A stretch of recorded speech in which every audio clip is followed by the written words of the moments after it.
Nah, di sini saya juga mau tahu nih Pak, kalau untuk K3 ini prospek ke depannya gimana Pak? Ya, yang tadi saya bilang bahwa K3 adalah saat ini ilmu yang sedang berkembang.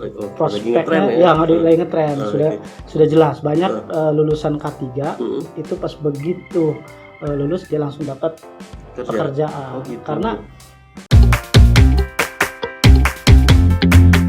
Assalamualaikum warahmatullahi wabarakatuh. Ketemu lagi di channel Cari Sekolah. Oke, nah sekarang saya lagi ada di kampus IKTJ, Pak ya. IKTJ itu apa Pak? Institut Kesehatan dan Teknologi PKP Jakarta. PKP Jakarta di daerah Ciracas ya? Daerah Ciracas, Jakarta Timur. Di kampusnya masih masuk dalam area kampus PKP Pak ya? Betul.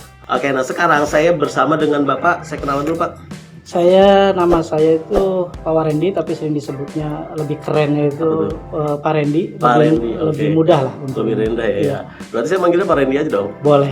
Oke, nah Pak Rendi ini dari jurusan K3 ya Pak ya? K3. Ya, K3 itu apa tuh Pak?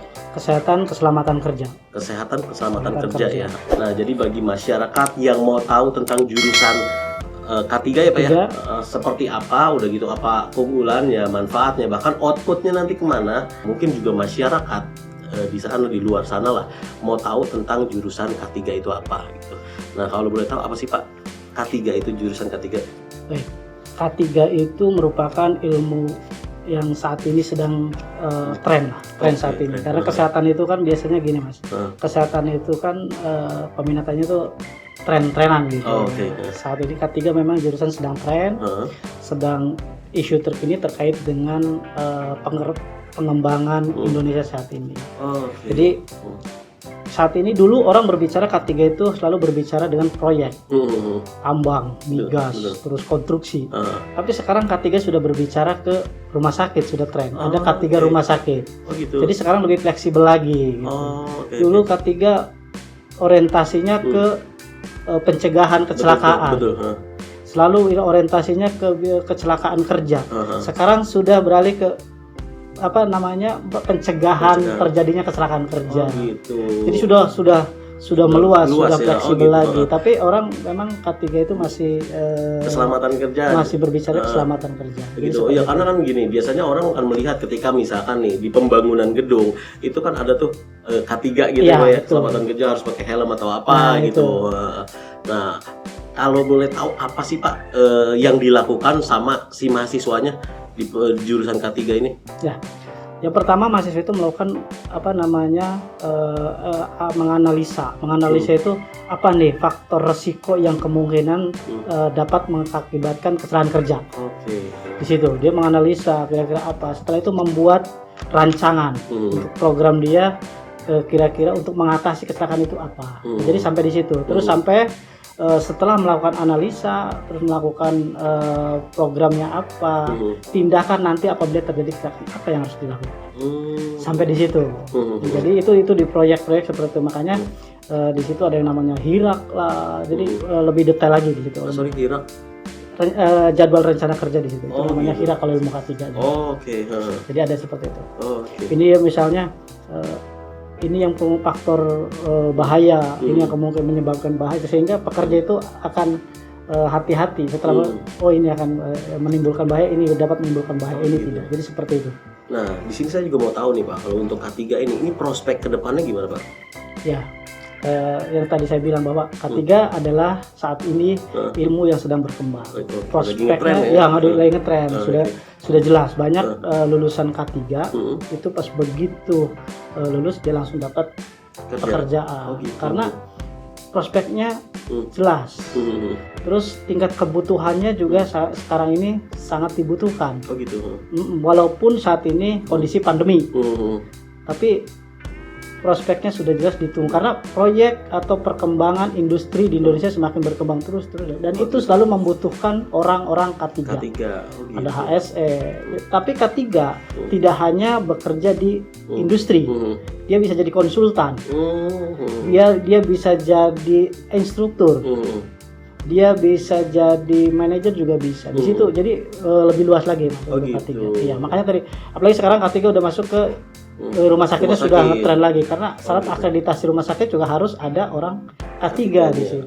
Oh gitu. Dan itu pasti dibutuhkan di setiap industri. Oh gitu. Pasti akan ada orang K3-nya. Oh gitu. Karena kan undang-undang juga mengatakan bahwa setiap industri wajib di situ ada bidang K3-nya. Oh gitu. Jadi ibaratnya pangsa pasar luas nih ya. Pangsa pasar luas. Oke Pak Randy, kalau untuk kriterianya nih, anak-anak atau calon mahasiswa yang masuk ke K3 ini apa aja? Ada kriteria khusus nggak? Oke. Kriteria khusus ada. Apa tuh? Yang pasti sehat jasmani dan rohani. Oh gitu ya, itu harus ya? Harus itu. Wajib. Betul. Jadi sehat jasmani dan rohani itu wajib. Yang lainnya itu tidak ada kriteria khusus selain sehat jasmani dan rohani. Itu saja. Artinya untuk berdasarkan jenis kelamin cowok cewek nggak masalah? Nggak jadi masalah. Oh gitu, ya. Bisa pokoknya lah ya? Bisa. Yang penting itu tadi sehat jasmani dan rohani. Oke, siap. Nah Pak Randy, kalau misalkan untuk praktek-prakteknya ini sebenarnya siswa itu ngapain aja sih Pak? Oke. Untuk praktek saat ini untuk K3 kita ada dua yaitu di bidang konstruksi sama rumah sakit. Gitu. Di konstruksi biasanya mereka itu bertugas sebagai bisa juga sebagai HSE-nya, sebagai pengawas proyek, gitu. Bisa juga sebagai administrasi K3. Jadi dia sebagai admin saja di sini karena sifatnya tergantung dari industrinya, tergantung dari kebijakan institusi industrinya, ditempatkan di mana nanti ini ya. Yang pasti di situ ada mahasiswa untuk membuat kebijakan biasanya. Kebijakan itu apa? Karena kita yang diharapkan untuk mahasiswa praktek itu sebelum mahasiswa praktek itu ada apa dan sesudah mahasiswa praktek itu menghasilkan apa di industri itu. Itu yang diharapkan. Terus yang kedua di rumah sakit. Nah di rumah sakit di situ ada K3 rumah sakit. Nah di situ juga menganalisa apa biasanya memang banyak masalah lah untuk di rumah sakit untuk orang K3-nya. Jadi di situ fungsinya masuk ya seperti tadi. Sebelum dia masuk praktek di situ ada apa, sesudah dia praktek di situ menghasilkan apa. Menghasilkan apa itu kebijakan di seperti itu. Nah, kalau untuk di IKTJ ini lebih fokusnya kemana nih Pak? Ke rumah sakitnya atau ke proyeknya? Nah, sementara ini kan kita masih untuk kurikulum itu masih mencantumkan ada dua kebijakan antara rumah sakit dan industri. Industri yang sifatnya konstruksi dan lain-lain. Kenapa? Karena kita melihat kebutuhan. Karena mahasiswa lulus begitu selesai dari sini, nasib dia kemana arahnya? Jadi pas begitu dia masuk ke rumah sakit, dia nanti tidak kaget untuk masuk ke rumah sakit karena dia bekal ilmu sudah ada. Pas begitu dia masuk ke bidang konstruksi, dia juga nggak kaget. Karena nanti dia mendapatkan bekal sebagai konstruksi karena di sini kelulusan juga nanti ada keahlian, ada sertifikat khusus. Iya, karena untuk LPS gitu ya? Ya, untuk menjaga kompetensi lulusan. Bisa K3 umum dan bisa K3 rumah sakit sebagai pendamping ijazah. Dan itu sudah diatur oleh undang-undang. Nah, kalau misalkan untuk K3 umum karena memang nanti berhubungan dengan proyek, itu berarti lebih cocok cowok dong? Tidak juga. Tidak juga. Cewek juga nggak jadi masalah. Banyak saat ini yang cewek-cewek atau perempuan itu masuk di konstruksi. Betul. Di konstruksi itu banyak dia sebagai dia bukan sebagai pekerja fisiknya. Dia sebagai pengawas. Sebagai HSE-nya di situ. Jadi bukan sebagai pekerja fisik. Jadi gitu.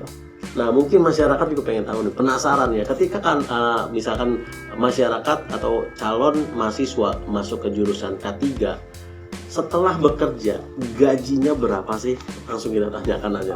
Oke, nah ini masalah gaji memang relatif. Betul, relatif, tergantung ini ya. Tergantung dari kebijakan industri. Nah ini berdasarkan analisa dan pengalaman saya tahu bahwa ya memang bukan saya mencari, tapi kadang-kadang alumni itu alumni itu ngasih tahu. Karena apa? Penasaran juga kan kita, kepo juga gitu. Sebagai pengajarnya kan kepo juga. Kadang-kadang berapa sih gajinya? Ya lumayan lah Pak, 1 digit, ada yang 2 digit. Nah jadi seperti itu, makanya kenapa salah satu peminat prodi K3 itu banyak diminati. Pas begitu selesai, begitu baru selesai juga gajinya sama pengajar dengan alumninya malah gedean alumninya gitu, kayak sistem kisaran gajinya. Gitu. Ya jadi seperti itulah, banyak ada yang kadang-kadang ya lumayan lah Pak. Lumayan tapi 1 digit. Jadi seperti itu tergantung. Ada yang alhamdulillah ada yang sampai dia bilang ada sampai yang 1 digit lebih. Gitu. Ya pokoknya begitulah. Jadi salah satu faktor yang orang K3 itu banyak diminati ya seperti itu. Apalagi kalau mau begitu lulus mau ditempatkan di luar provinsi. Gitu. Dan itu kan lebih bisa 2 digit ya? Bisa lebih kemungkinan. Jadi seperti itu. Cuma ya kembali lagi ke pihak industri. Kebijakan. Nah mungkin dari Pak Rendri nih ada masukan nggak nih buat calon-calon mahasiswa yang masih bingung untuk gabung, kira-kira mau pilih jurusan apa nih gitu. Nah mungkin dari Pak Rendri ada masukan? Baik, untuk calon mahasiswa terkait dengan rencana melanjutkan kuliah atau memilih jurusan, saya kira jurusan itu saya pikir jurusan itu kita lihat dari yang saat ini sedang tren, dan untuk kebutuhan ke depan. Karena kita sebagai calon generasi penerus itu yang dilihat itu masa depan, lihat trennya seperti ke depan. Nah, untuk penjurusan atau peminatan kuliah ke depan itu adalah di KTJ. Saya kira itu semua prodinya mengarah ke masa depan, perkembangan atau kebutuhan masyarakat ke depannya seperti apa. Jadi saya kira seperti itu. Memilih penjurusan adalah memilih untuk kita ke depannya mau seperti apa. Jadi jangan salah ya untuk pilih IKTJ di daerah Ciracas ya Pak, Jakarta Timur. Nah Pak Rendy, kalau di sini itu ada untuk kuliah karyawan atau memang di sini khusus anak-anak SMA yang fresh graduate nih masuk ke sini? Nah ya, jadi untuk calon mahasiswa di khususnya prodi K3 dan di prodi lain juga kita dibuka untuk kelas karyawan. Kelas karyawan. Jadi untuk perkuliahannya kelas karyawan itu adalah Jumat, Sabtu. Jumat dan Sabtu. Iya. Itu jam? Dari pagi. Sama gitu. Iya betul. Dan kita pun kalau misalnya jumlah siswa memenuhi akan dibuka untuk kelas malam untuk prodi K3. Kelas malam. Iya. Gitu. Jadi harinya seperti hari biasa. Gitu. Senin sampai Jumat. Itu kelas malam untuk lulusan yang SMK atau SMA yang paginya bekerja. Gitu. Kita masih kesempatan untuk mereka untuk melanjutkan mengembangkan karirnya. Gitu. Jadi seperti itu. Oke, mungkin Pak Rendy itu aja bincang-bincang kita tentang jurusan K3 ya. K3. Mudah-mudahan video ini bermanfaat. Jadi silahkan jangan lupa di-share aja ke teman, saudara atau tetangga atau siapa aja di grup-grup WA. Karena siapa tahu video ini ada yang terbantu dengan adanya video ini ya Pak ya. Oke, terima kasih Pak Rendy atas waktunya. Nanti kita ketemu lagi dengan video-video berikutnya. Terima kasih. Wassalamualaikum warahmatullahi wabarakatuh. Waalaikumsalam. Baik, semoga channel sukses terus. Oke, amin. Jangan lupa share dan like. Share, komen dan like dan juga diklik subscribe. Oke.